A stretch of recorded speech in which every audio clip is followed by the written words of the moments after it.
That night with my son Ethan was by far the most intense yet unforgettable experience of my life. My name is Olivia, and I want to share a story about something that happened between me and my son Ethan. It's not an easy topic to discuss, but it's a secret I've held on to for too long. Ethan is 19 now, but this began a few years ago after my husband David passed away. Losing David was one of the hardest challenges I've ever endured, leaving Ethan and me to navigate life without him. At first, it was incredibly tough. Ethan grew quiet and withdrawn, spending most of his time in his room or out with friends. He avoided any mention of David or his passing, and I didn't want to push him. Instead, I focused on creating a warm, welcoming environment at home. I cooked his favorite meals, left encouraging notes on his desk, and made sure he knew I was there if he ever needed to talk. Still, for months, he remained distant. Then one evening, he walked into the kitchen while I was tidying up after dinner. His sudden appearance startled me, but I was happy to see him. It wasn't often he sought me out like this. "Do you need help, Mom?" he asked, his voice soft but steady. I turned to him, surprised by the offer. "Sure, you can dry the dishes," I replied, handing him a towel. We worked together in silence for a while, and I couldn't help but feel a small sense of relief. It was the first time he had willingly spent time with me in what seemed like forever. "How was school today?" I asked, trying to start a conversation. "It was fine," he said, not looking up. That was all. I didn't press him further. "If you ever want to talk, I'm here," I added gently, glancing at him from the corner of my eye. He nodded but didn't say more. Over the next few weeks I noticed small changes. Ethan began spending more time around me, sitting with me in the living room while I watched TV or helping with little tasks around the house. He even started opening up, sharing details about his classes and his college plans. For the first time in a long while, I felt a spark of hope, as if we were slowly finding our way back to normal. But then one evening, something happened that made me question everything. We were having dinner together when Ethan surprised me by cooking that night a simple pasta dish he'd learned from a friend. As we ate, he looked at me and said, "You're amazing, Mom." I chuckled lightly, brushing off the compliment. "Thanks, Ethan. That means a lot," I replied, trying to keep my tone casual. But his expression didn't change. He stared at me with an intensity that made my stomach twist. "What's wrong?" I asked, my voice soft but cautious. "Nothing," he said quickly, shaking his head. "I just wanted to say thank you for everything." I nodded, unsure how to respond. The moment felt odd, but I told myself I was overthinking it. He was just being kind, wasn't he? The night that changed everything hadn't happened yet, but this was undoubtedly the beginning. After that evening, things started to shift. Ethan began spending more time around me, finding reasons to sit close to me on the couch or linger in the kitchen while I cooked. At first, I thought it was sweet. I told myself he was simply trying to reconnect after all the time we'd spent grieving in our own ways. But then there were the looks. His eyes would linger on me longer than they should, and his compliments became more frequent and personal. "You look really nice today, Mom," he said one morning as I stood at the sink washing dishes. "Thanks, sweetheart," I replied, keeping my tone light. But the way he said it, the way he looked at me, sent a wave of unease through me. One evening, we were sitting on the couch watching a movie. Ethan had picked a comedy we'd seen countless times before. Halfway through, I realized he was sitting closer to me than usual. Our shoulders nearly touched, and when I shifted slightly, he didn't move away. "You're always so busy," he said suddenly, breaking the silence. "You never take time for yourself." I smiled, caught off guard. "That's what moms do, Ethan. There's always something to take care of." He shook his head, his gaze locked on me. "You do too much. You deserve a break." His words made my chest tighten. "That's sweet of you to say," I replied, but added quickly, "I'm fine, really." That night I couldn't sleep.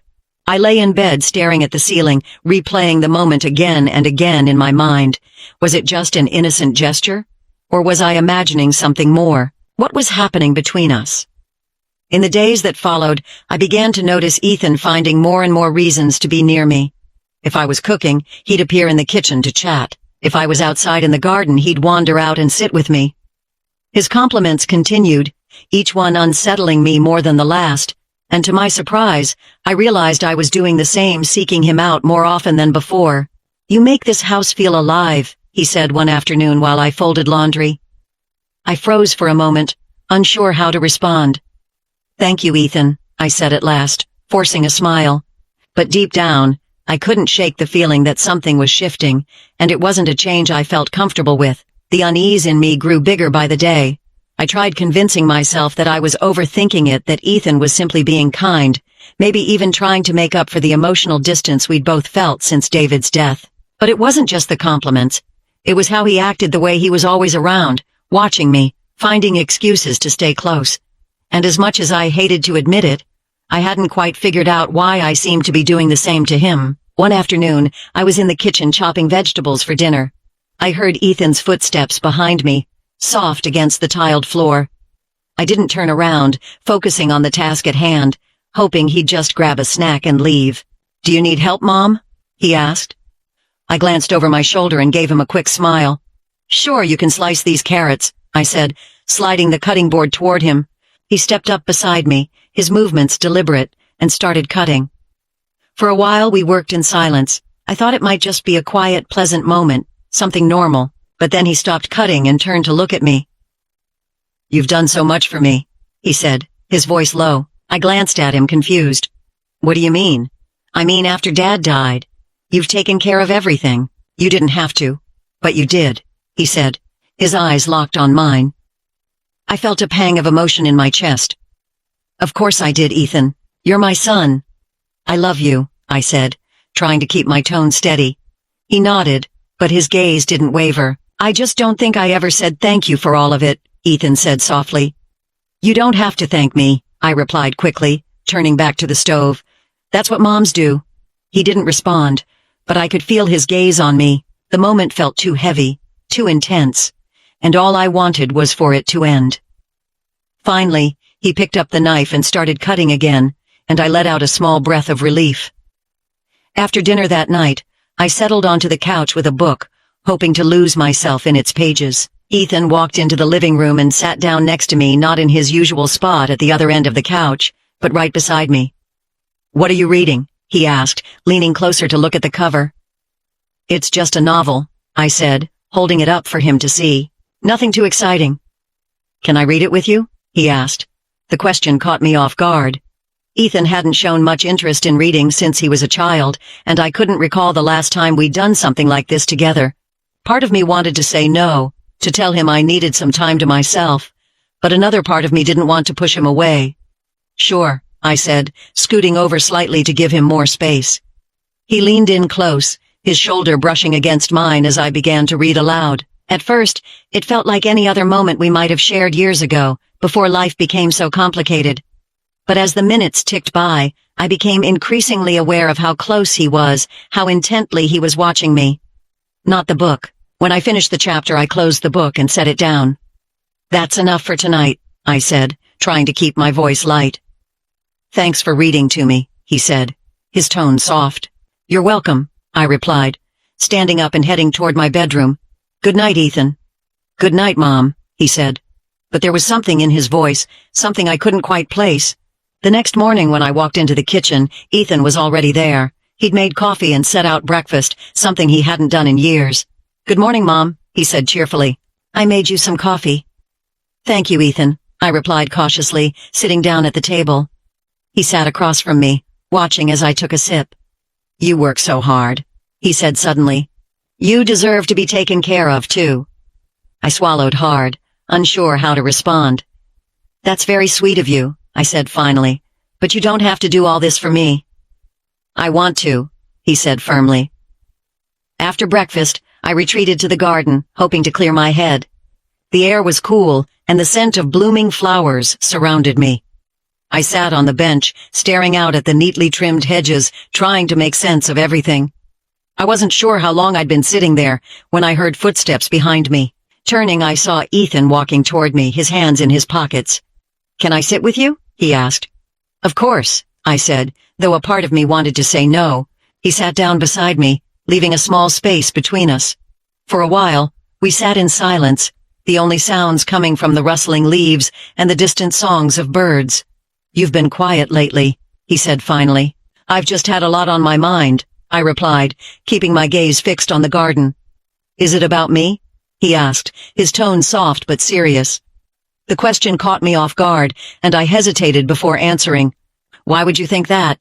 He shrugged. I don't know. I just feel like maybe I've done something to upset you. You haven't upset me, I said quickly. I've just been tired. He nodded but didn't say anything else.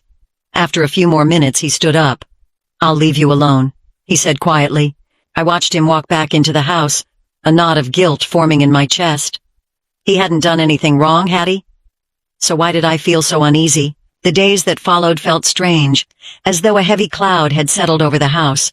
I tried to act normal, cooking meals, tidying up, and going about my usual routine, but I couldn't shake the tension I felt whenever Ethan was nearby. He hadn't done anything overtly wrong, but his presence lingered in a way that felt different. And then one night, I made a conscious effort to create some space between us. After dinner, I retreated to my bedroom earlier than usual, craving some quiet time alone. Curling up with a book, I let the soft glow of the bedside lamp envelop me in a cocoon of warmth. For the first time in days, I felt a fleeting sense of peace, a break from the unsettling dynamic that had been forming. Yet, I couldn't ignore the tension and excitement that stirred within me whenever I thought about Ethan. It was the first time I acknowledged those feelings, and the realization hit me hard. I couldn't accept the fact that Ethan was my own son. Just as I started to relax, a soft knock on the door pulled me from my thoughts. Mom?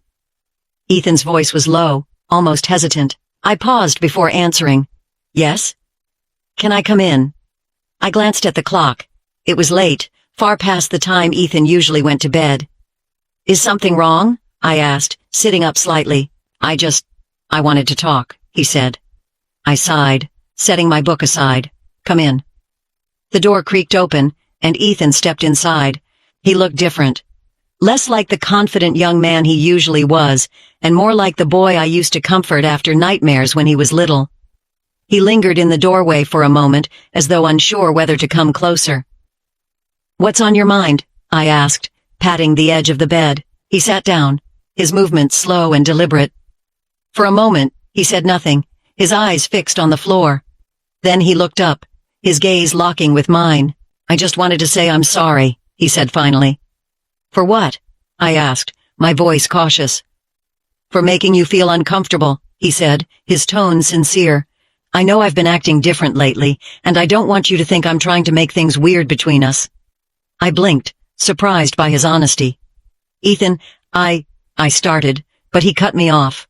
I've been feeling a lot of things, and I don't really know how to deal with them, he said, his voice cracking slightly. But I don't want to hurt you. His words hung in the air, heavy with a meaning I couldn't fully grasp. Reaching out, I placed a hand on his shoulder. Ethan, it's okay to feel confused sometimes, I said gently. But you need to remember that I'm your mom, and our relationship has boundaries. He nodded, his gaze dropping back to the floor. His eyes glistened with unshed tears. I know. I'm sorry, Ethan said again, his voice barely above a whisper. I gave his shoulder a reassuring squeeze before pulling my hand away. Let's not worry about it anymore, I said, trying to keep my tone light. We'll figure it out together. There was a certain tension and excitement in the air between us, something I couldn't quite name. The look in his eyes told me there was more to come, and to my surprise, I found myself giving him the same look in return. He nodded once more, then stood up. Good night, Mom, he said softly before leaving the room. I watched him go, a strange mix of relief and sadness settling over me. He had acknowledged the tension between us, which felt like a step in the right direction. But I couldn't help wondering if things could ever truly go back to normal. One thing I knew for sure, this wasn't the last time something like this would happen. And I was right, undeniably right, because the next time it happened, things would end very differently. The following morning, I woke up feeling more drained than usual. The conversation with Ethan had kept me awake for hours, my mind racing with what-ifs and unanswered questions. I went through my morning routine, trying to shake off the lingering unease. Ethan seemed different that day, quieter, more reserved. He kept to himself, spending most of the day in his room. Part of me wanted to check on him, to make sure he was okay, but another part of me felt it was best to give him space.